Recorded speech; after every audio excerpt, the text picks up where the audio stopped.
Bonjour chers amis, le sommet du rattrapage de M. Faure Gnassingbé a fait flop. Donc après la débâcle du 3 mai 2025, M. Faure Gnassingbé a voulu se rattraper en s'accaparant d'un sommet bizarre qui s'appelle sommet sur la dette, en tout cas publique en Afrique. Un sommet supposé organisé par l'Union africaine. Mais ce sommet n'était pas prévu au Togo. M. Faure Gnassingbé, après la débâcle du 3 mai, a voulu, en tout cas, utiliser ce sommet pour se rattraper. Mais malheureusement, tout est resté comme tel. Donc, le 3 mai, tous les chefs d'État africains ont décliné l'invitation du monsieur qui venait de commettre un crime décrié par toute l'Afrique. Et donc, M. Faure Gnassingbé a voulu organiser ce sommet à Lomé, histoire d'amener les chefs d'État africains qui avaient boudé, en tout cas, sa prestation de serment pour une prétendue 5e République, à venir à Lomé afin d'être paradé partout, comme quoi la légitimité est rétablie. Mais ce n'est pas compter avec la détermination ferme de ces chefs d'État, quoi qu'on leur reproche, de dire non à l'outrage, de dire non à l'inacceptable. Et donc, seul un chef d'État, peut-être du fait de sa proximité avec le Togo, ne pouvait pas, en tout cas, en rajouter à l'humiliation.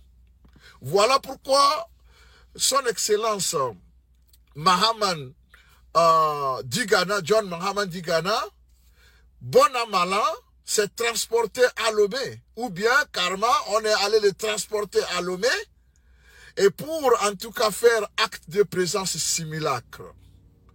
Il n'est pas là parce qu'il le voulait, mais parce qu'il a voulu, c'est pas éviter, en tout cas, d'en rajouter à la honte sur son voisin immédiat. Parce qu'en Afrique, vous savez, même si vous n'êtes pas d'accord avec quelqu'un, pour des raisons de voisinage, pour maintenir, en tout cas, de bons rapports de voisinage, vous faites semblant et vous gardez ces relations-là. Voilà pourquoi la présence de Mahaman est constatée. Et Mahaman nous dira, je suis sûr, parce que nous sommes en train de chercher, il nous dira pourquoi il est allé à Lomé.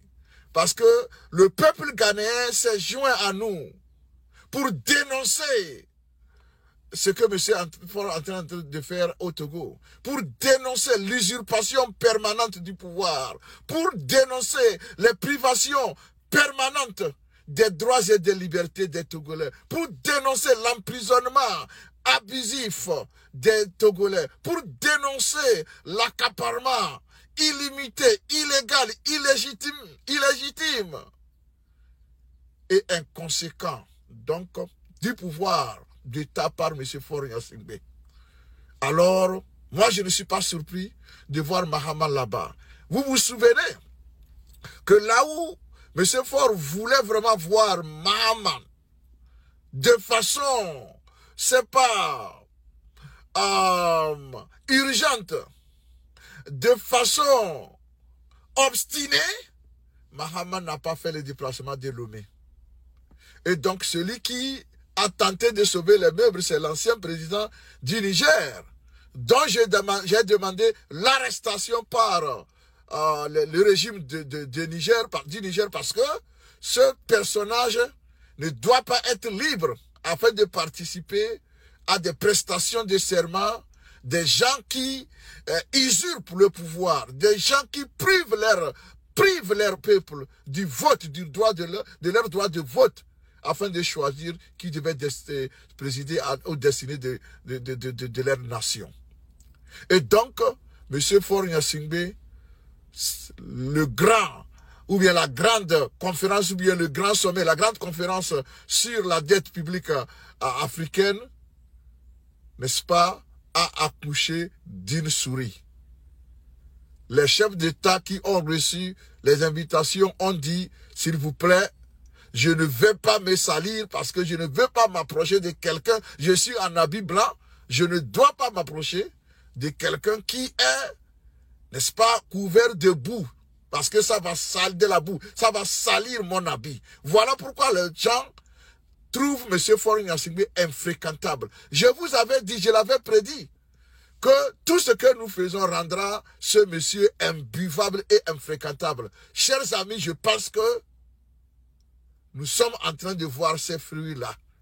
Quand je regarde sur les réseaux sociaux et même sur des télévisions officielles, les Africains qui sont vent debout contre la maltraitance de mon peuple que j'aime tant, je suis content parce que tout le monde a compris que ce monsieur est vraiment un autre genre de président africain. Nous en avons connu des dictatures, mais nous n'avons jamais pensé que cette espèce de président est encore en vie. Nous avons pensé que cette espèce, n'est-ce pas, de président ne va plus régner en Afrique. Mais c'est ne pas compter avec la détermination de M. Faure Gnassingbé à en faire du Togo un royaume. Un royaume, il y a quand même le consentement du peuple, mais ici, nous, on ne consent pas. Nous rejetons cela. On ne peut pas aller au royaume parce que les royaumes sont en train de s'effondrer partout. Pourquoi nous ramener au XVIIIe siècle, M. Faure Gnassingbé? Voilà tout ce que vous allez faire maintenant. Vous allez rencontrer le boycott de toute l'Afrique. Parce que les présidents n'en veulent pas, les autres présidents, même s'il y en a parmi eux qui ont fait des mandats, troisième mandat, même votre camarade, celui qui vous a copié, Ado. Est-ce que vous avez vu Ado de vos côtés? Ado est en train de prendre ses distances. Il est en train de prendre ses distances à votre vis-à-vis. Parce qu'il pense que malgré ce qu'on peut lui reprocher, lui au moins il dit, venons aux élections. Et il va faire ce qu'il va faire dans les élections. Mais vous vous dites, parce que j'ai peur de me faire humilier pour la énième fois, je refuse d'organiser les élections. C'est pourquoi, M. Faure Gnassingbé, je viens ici aujourd'hui vous lancer un énième défi. Organisez une élection entre vous et moi, ma modeste personne. Je dis, je vais vous battre. Je vais vous battre à ces élections-là. Je dis, organisez une élection entre M. Faure Gnassingbé et le professeur Issifou. Je dis, je vous battrai. Et c'est la raison pour laquelle vous refusez d'organiser les élections. Vous vous cachez derrière un parlement mouton pour vous aider à faire les choses. Je sais que ce parlement-là n'est pas d'accord par rapport à... n'est pas consentant. Mais il manque de couilles pour vous dire, M. Faure Gnassingbé, vous exagérez. Mais nous allons vous le dire. On vous le dira parce que vous exagérez. Et vous-même, vous savez que vous en faites trop de trop. Nous ne méritons pas ce que vous êtes en train de faire. La honte que vous couvrez, le peuple togolais, le peuple ne mérite pas ça. Qu'est-ce qu'on a fait pour vous mériter? Alors je dis, toutes les conférences, tous les sommets, tout ce que vous allez entreprendre à partir d'aujourd'hui sera un échec. Parce que personne n'en veut. Les gens vont envoyer leur ministre du développement rural à vos conférences, à la place des chefs d'État. C'est moi qui vous le dis. Parce que vous êtes définitivement infréquentables. Chers amis, allez en commentaire, dites-moi ce que vous pensez. Est-ce que M. Faure Gnassingbé peut encore avoir, n'est-ce pas, en tout cas, l'écoute sur le plan mondial?